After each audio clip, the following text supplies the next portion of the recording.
Hi! అందరూ ఎలా ఉన్నారు? మన ఆడవాళ్ళకి ఈ తంట మాత్రం వదిలే పనే లేదు. జీవితాంతం వండుతూనే ఉండాలి, కడుగుతూనే ఉండాలి. మరి ప్రతిరోజు ఏం ఆలోచిస్తాము? హాయిగా ఒక 5 డేస్‌కైతే ఇలా ఫాలో అయిపోండి. ఉదయాన్నే లంచ్ బాక్స్‌లు, స్కూల్‌కి, ఆఫీసులకి ప్రతి పూట ఒక గండమేలా ఉండిద్ది. ఏం వండాలి? ఏం వెరైటీ చేయాలి? ఇప్పుడు పిల్లలేమో అలా తయారైపోయారు. ప్రతిరోజు ప్రతి పూట వెరైటీలు కావాలి. నేనైతే ఉదయాన్నే లంచ్ బాక్సులు చేసేటప్పుడు అంత హడావిడి ఉండదు. 1 అవర్‌లో అన్నీ అయిపోవాలి. ఫస్ట్ లేవగానే రైస్ పెట్టేస్తే అది ఉడికిద్ది కాబట్టి తర్వాత మనం వెజిటబుల్స్ కట్ చేసుకుంటూ ఉన్న టైం వేస్ట్ అవ్వకుండా ఉండిద్ది. బిర్యానీ చేయడానికి రైస్ ఉడికించేసి రోజు బాస్మతి రైస్ ఏం పెడతాము, నార్మల్ రైస్తోనే పెట్టేసి ఒక 80% వరకే బాయిల్ చేస్తాను. దానికి సరిపడా మాత్రమే నీళ్లు వేస్తాను. వంచడం, వార్చడం ఇవేమీ ఉండదు.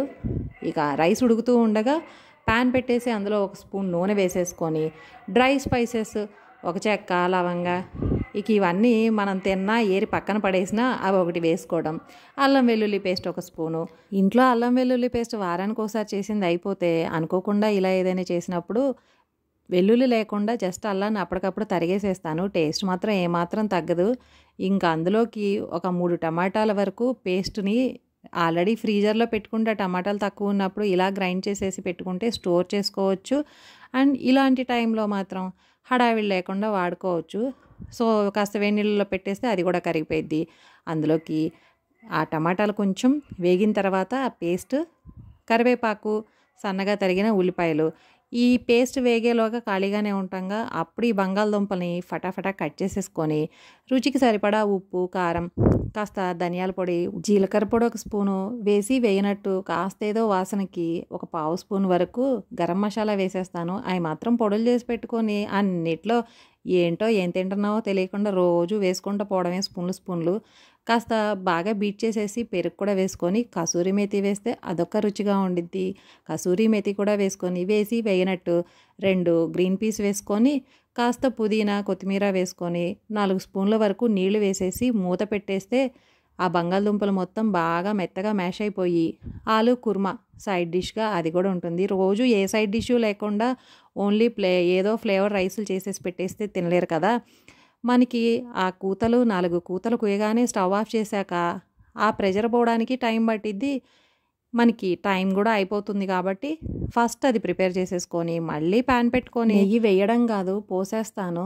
ఇంకా ఇలాంటప్పుడే కదా అన్నిట్లో నూనె వాడినా కూడా అట్లీస్ట్ వీటికైతే నెయ్యి పోసేస్తే ఏదో కాస్త హెల్దీ అని. ఇక మనకున్న తెలిసి తెలియని పేర్లతోటి అన్నీ ఆ మసాలా దినుసులని అదొకటి వేసేసి చెప్పా కదా అల్లం వెల్లుల్లి పేస్ట్ లేదని, అందుకని అల్లం తరిగేసి బిర్యానీ ఆకు ఇవన్నీ కాస్త ఫ్రై అయిన తర్వాత అల్లం కూడా ఫ్రై చేసేసి ఇవన్నీ ప్రాసెస్ అయ్యేలోపు ఉన్న కూరగాయల ముక్కలన్నీ కోసేస్తాను. మనం ఎలాగో దీనిలో దమ్ము రైస్ మళ్ళీ బాయిల్ చేయడము, వాటర్ పోయడం ఇదేది ఉండదు కాబట్టి ఇంట్లో ఉన్న కూరగాయలన్నీ వేసేసి వాటిని కూడా కొంచెం వేయించుకుంటూ ఉండి పుదీనా, కొత్తిమీర, కారం, ఉప్పు ఇంతవరకే. ఇక దీనిలో మళ్ళీ పొడి మసాలాలు ఏమీ ఉండవు. వేస్తే కాస్త ధనియాల పొడి, పేరుకే బిర్యానీ కానీ బిర్యానీలు మసాలాలు నేనైతే ఎక్కువ వేయను. ఇవన్నీ ఫ్రై అవుతూ ఉండేలోపు ఈ ప్రెషర్ కూడా పోయిద్ది.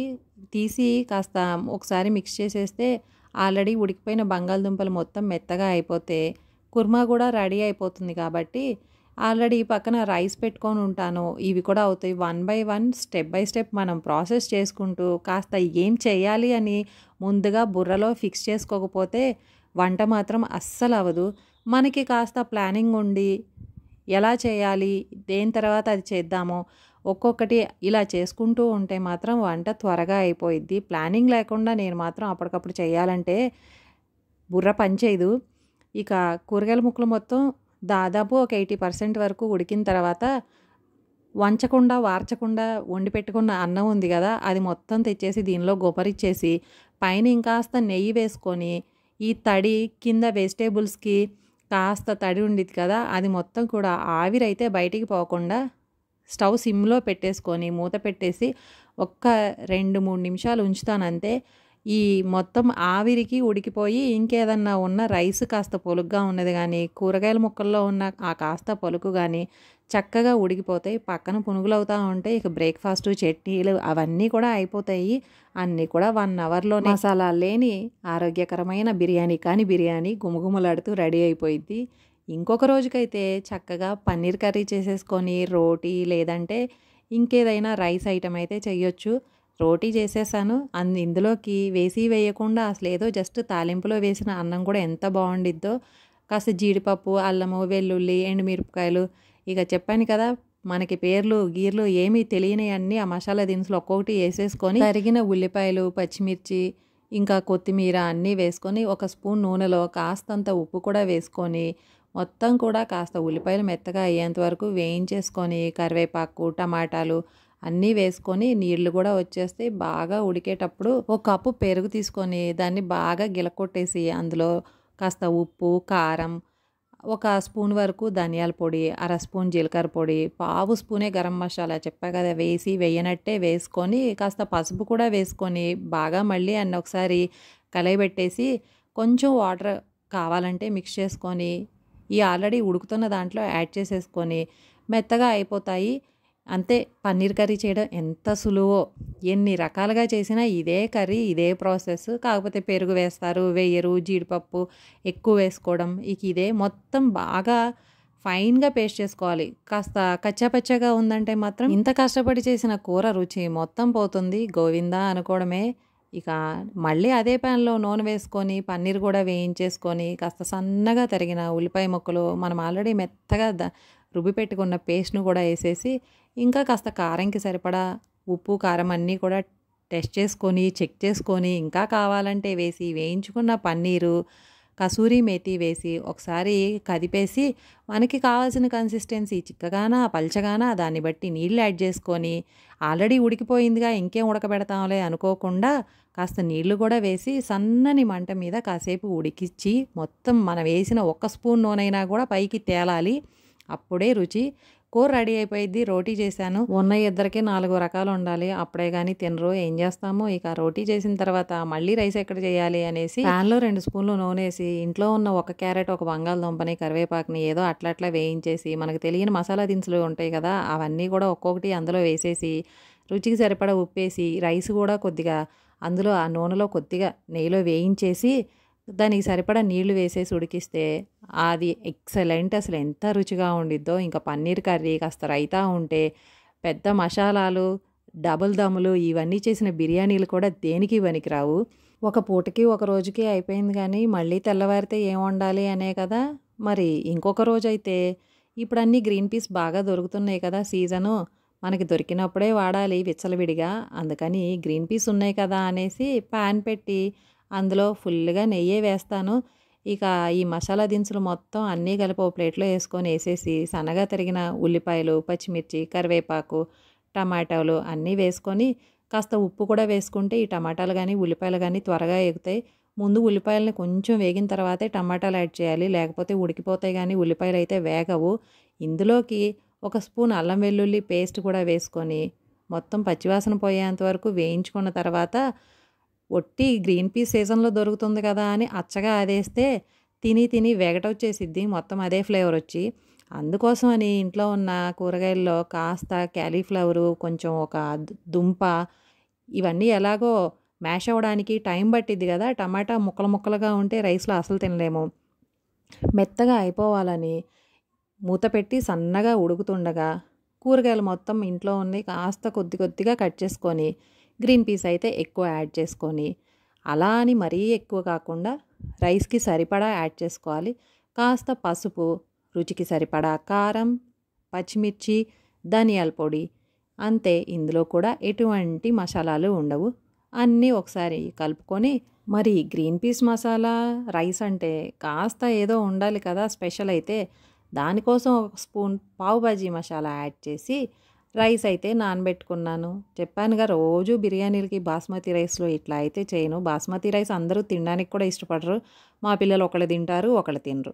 అందుకని వైట్ రైస్ పెట్టేసి ఆ వైట్ రైస్ని కూడా కడిగిని రైస్ అందులో వేసుకొని కొత్తిమీర, పుదీనా సన్నగా కట్ చేసి వేసేసుకొని ఇందులోకి కాస్త 2 స్పూన్లు కసూరి మేతి కూడా వేసేసుకోవాలి. ఇవన్నీ ఎప్పుడు ఫ్రిడ్జ్లో స్టాక్ పెట్టుకోవాలి. డీప్లో మొత్తం ఇవే ఉంటాయి. ఒకసారి రైస్ని కూడా వేయిస్తే మరీ మెత్తగా అయిపోకుండా ఉండిద్ది. ఇందులోకి నేనైతే ఒక 2 కప్పులు రైస్ తీసుకున్నాను అంటే నార్మల్ రైస్కి 6 కప్పులు నీళ్లు వేస్తాను.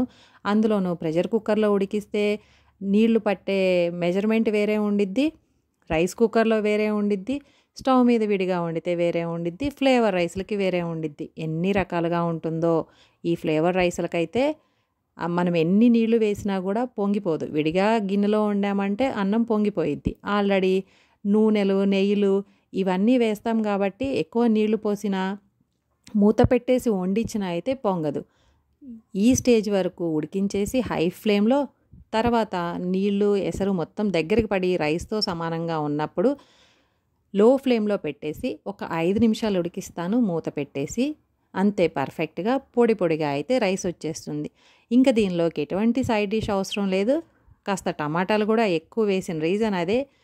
కొంచెం గుజ్జు గుజ్జుగా ఉండి రైస్ కూడా సరిపోతుంది కాబట్టి మనకి సైడ్ డిష్ అయితే అవసరం ఉండదు. ఆరిపోయిన తర్వాత కూడా చక్కగా తినేయచ్చు. మరి ఏ ప్లాను ఉండి అసలు కూరగాయలు కట్ చేయకుండా అసలు చేయాలన్న ఇంట్రెస్టే లేనప్పుడైతే మన వంట పని ఇలా ఉండిద్ది.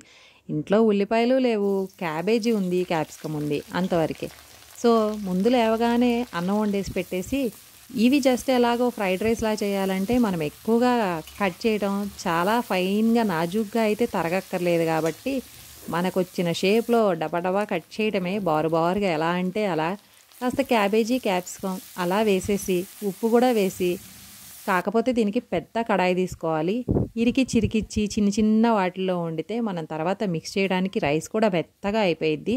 అందుకని కాస్త పెద్ద కడాయిలో కొంచెం నూనె కూడా ఎక్కువగానే వేసుకొని ఆ వెజిటేబుల్స్ హై ఫ్లేమ్లో 2 నిమిషాల్లో వేగిపోతాయి. రుచికి సరిపడా మన టేస్ట్కి తగ్గట్టు కాస్త కారము, కాస్త ధనియాల పొడి, జీలకర్ర పొడి, ఇక ఇవైతే పెద్ద డేంజర్ కాదు కాబట్టి అన్నిట్లో అవే వేసుకుంటూ పోతాను. అంతేగాని ఎక్కువ గరం మసాలా అయితే ప్రిఫర్ చేయను.